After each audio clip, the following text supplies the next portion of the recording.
درێژە ئەم وەک دەم پارتیێ DBP تێژایێ bi bangawaziya Rêzdar Öcalan bi bangawaziya aşîtiyê û civaka demokratîk û bangawaziyekî dîrokî kir em wek partî sazî û rêxistin bi taybetî li çar aliyê Kurdistanê û li Ewropayê li cîhanê em dixwazin vê bangawaziyê bi piştgiriyekî bilind bi piştevaniyekî xurt em dixwazin em vê bangawaziyê bigînin cîhanê.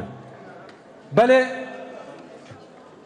helwest û nêrîna Rêzdar Öcalan bi hevdîtina şandeya me ya İmralî yekem ew bû ku pêşiya bangawaziya vê aşîtiyê hemû nêrînên hemû helwestên aktörên hizbên Kurdan û piştgirî û piştevaniyên Kurdistanê bigire. Ji ber wê li Başûrê Kurdistanê, li Rojavayê Kurdistanê, Rojhilatê Kurdistanê û li Ewropayê li diasporayê demekî dirêj e me hemî kesayet, jin, tevgerên ciwanan, sazî, rêxistin hizb me pêşniyarê wan me rahgehand bi saya şandeya me İmranî me giyande Rêzdar Öcalan. û ew bangawazî ji cîhanê re hate parvekirin.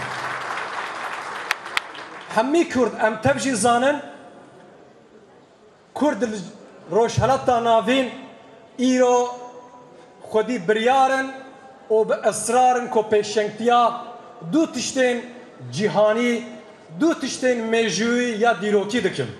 Yek azadiye û yek jî aşîtiye. Bingeha vê jî yekîtî û heskirina Kurda û Kurdistana di nav xwe de ye.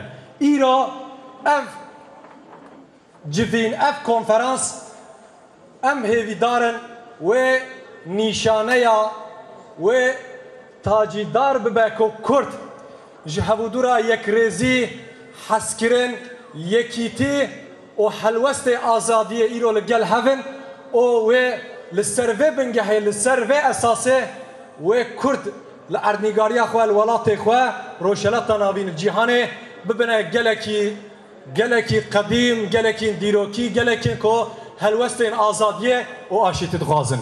Ji gelê me re ji me re pîroz be, serkeftin be û serkeftin be. Gotina dawî ez silavên û heskirinên dilsozî û piştevaniyên gelê me yên Bakurê Kurdistanê ji bo vê konferansê û ji bo we dişênim bimînin xêr û xweşiyê da serkeftin ji bo gelê me be serkeftin. Spas.